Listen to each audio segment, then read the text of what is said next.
Hello students, कैसे हैं आप लोग। स्वागत है आप लोगों का प्रिपोजिशन के अगले क्लास में। और हमारा अगला क्लास संबंधित होगा काइंड्स ऑफ प्रिपोजिशन के से।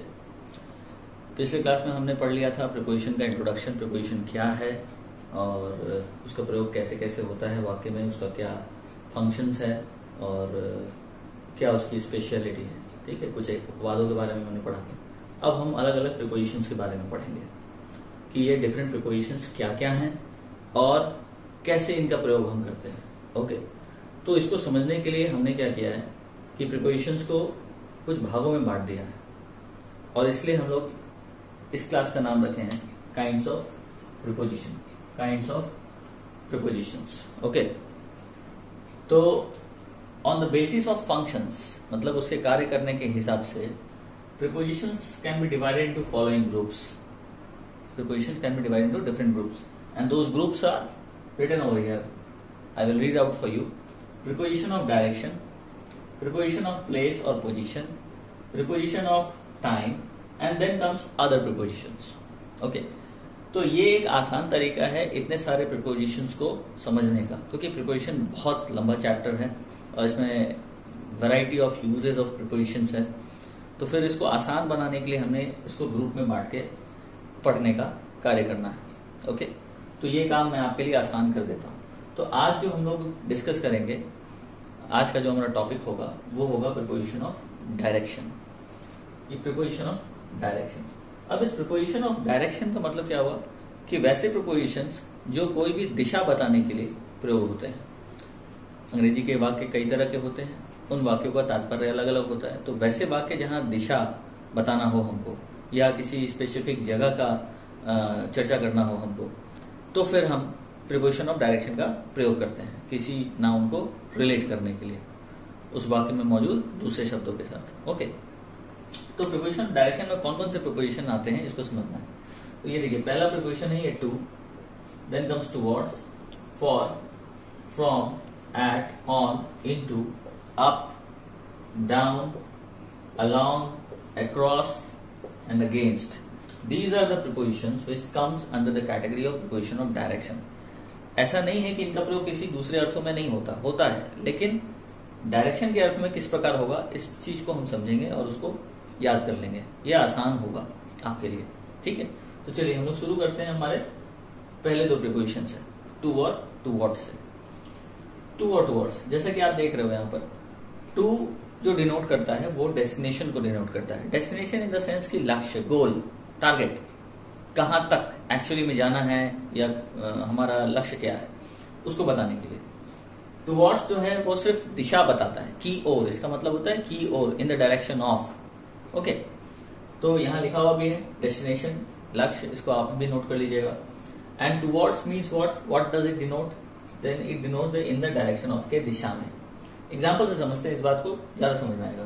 जैसे कि they are going to the temple, they are going to the temple, what does it mean? It means that they are exactly going to the temple, वो मंदिर ही जा रहे हैं। Right now they are going towards the temple, then what does it mean? वे लोग मंदिर की ओर जा रहे हैं but not actually to the temple. Right, मंदिर की ओर जाना मंदिर जाना नहीं होता है, हो सकता है आगे चल के वो दिशा अपनी बदल ले।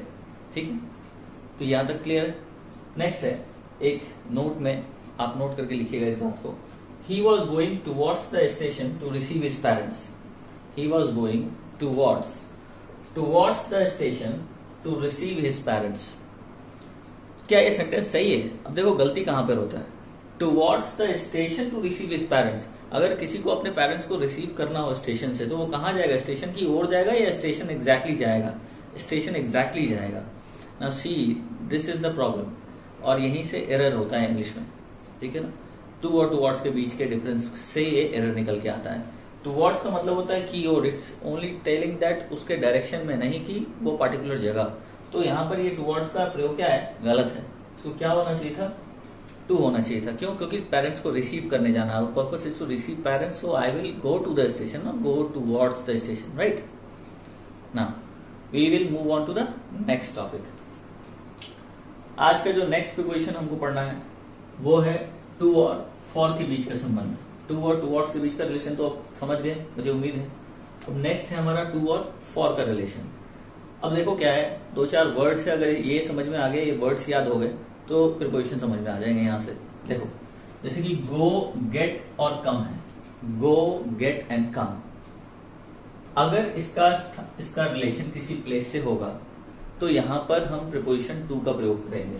मतलब कि go, get, come to a place, right ना, go, get and come to a place, not for a place. और फिर अगर शब्द लीव या स्टार्ट होगा तो इसके साथ प्रीपोजिशन फॉर का प्रयोग करेंगे, राइट। जैसे कि लीव और start for a place, not to a place. इस बात को नोट कर लीजिएगा आप लोग, ठीक है। कुछ एग्जाम्पल से समझेंगे इस बात को, फिर इसके आगे और बढ़ते हैं। Send somebody or something to a place, send somebody or something to a place, not for a place, to a place, right. Now again, return to a place, return to a place. तो यहां देख रहे हैं कि हर जो शब्द मैंने लिया है उसका संबंध प्लेस के साथ है, ओके। तो ये सारे शब्द अगर प्लेस से संबंधित है तो इनके साथ हम प्रीपोजिशन टू का प्लेस यूज करेंगे। लेकिन अगर लीव या स्टार्ट का संबंध अगर प्लेस के साथ है तो इसके साथ हम फॉर का प्रयोग करेंगे, ओके। नाउ अब इसको हम एग्जांपल से समझते हैं। जैसे he has gone to London, he has gone to London, gone to London, okay, go to. Now he got to the station on time, he got to the station on time, मतलब वो station समय पर पहुंच गया, right. He got to the station on time, इसको याद रखिएगा, got to the station. Next, I have sent a letter, sent something और somebody to somewhere, to my friend, okay. He is leaving for Delhi tonight. अब देखो यहाँ leave शब्द है, leave के साथ फॉर लगा रहे हैं, एरर में टू दे देगा आपको, टू करके दिया रहेगा, ये आपको समझना पड़ेगा। तो he is leaving for Delhi tonight, okay. Now let us start for the station. हम लोगों को स्टेशन के लिए शुरू करना चाहिए, स्टार्ट करना चाहिए, तो late us start for the station. तो ये दो बात को याद रखिएगा, लीव एंड स्टार्ट, इनके साथ फॉर प्रीपोजिशन का यूज होता है अगर हमको प्लेस से रिलेट करना हो तो। नाउ देखो, नोट करके कुछ बातें यहाँ लिखी हैं जो आपको भी नोट करना चाहिए कि ही हैज गॉन होम। अब ये होम एक शब्द है जो प्लेस को डिनोट कर रहा है, लेकिन अगर गो के डायरेक्टली बाद अगर ये होम का प्रयोग हो रहा है तो इसके साथ टू नहीं आएगा। Always remember, when we use home straight after the word go, we will not have to use preposition to over there, ठीक है। तो he has gone to home ना होकर के ही हैज गॉन होम हो जाएगा, टू को यहां से हटा देंगे, नोट कर लीजिएगा इस बात को। इसके अलावा अगर यही बात स्टार्ट के साथ होता और होम होता बगल में तो यहाँ पे फॉर लगाएंगे, तो he should start for home, मतलब गो के साथ अगर होम आ रहा है तो टू नहीं लगाएंगे, लेकिन अगर स्टार्ट के साथ होम आ रहा है तो फॉर लगाएंगे। इस बात को याद कीजिएगा, नोट कीजिएगा। उसके बाद I went to your home. अब यहाँ देखो, ये होम, ये जो योर होम आ गया, मतलब होम के पहले एक एडजेक्टिव आ रहा है या कोई भी फ्रेज आ जाएगा, तो फिर वापस हम गो के साथ टू का प्रयोग करना शुरू कर देंगे। ये अब बात सिर्फ उसी केस में है जिस केस में होम शब्द अकेले यूज हुआ हुआ। अगर ये होम शब्द का प्रयोग किसी एडजेक्टिव के साथ होता है या किसी दूसरे फ्रेज के साथ होता है और उसके पहले गो शब्द का प्रयोग हो रहा है, तो फिर हम वहां पर टू का प्रयोग करेंगे, अन्यथा नहीं करेंगे, ओके। सो आज का क्लास इन दो बातों पर आधारित है, इन दो कॉन्सेप्ट्स पर। दो कॉन्सेप्ट्स क्या हो गए हम लोग?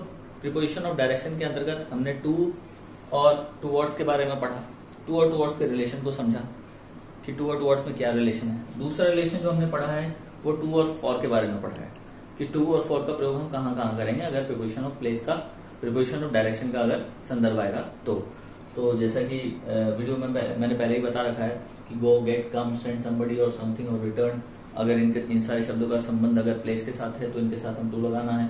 लीव या स्टार्ट है और इनका संबंध अगर किसी प्लेस के साथ है तो we have to use for preposition over there. Then we understood all those things with the help of examples. Now what you have to do is to listen to the video again and then make your notes and just memorize it. I will move on to the next topic tomorrow, okay, in the next video. So आज के लिए इतना ही, आप लोगों का धन्यवाद। Video देखने से पहले हमारे चैनल को सब्सक्राइब करें, साथ ही बेल आइकन पे प्रेस करके ऑल पे क्लिक करें। धन्यवाद।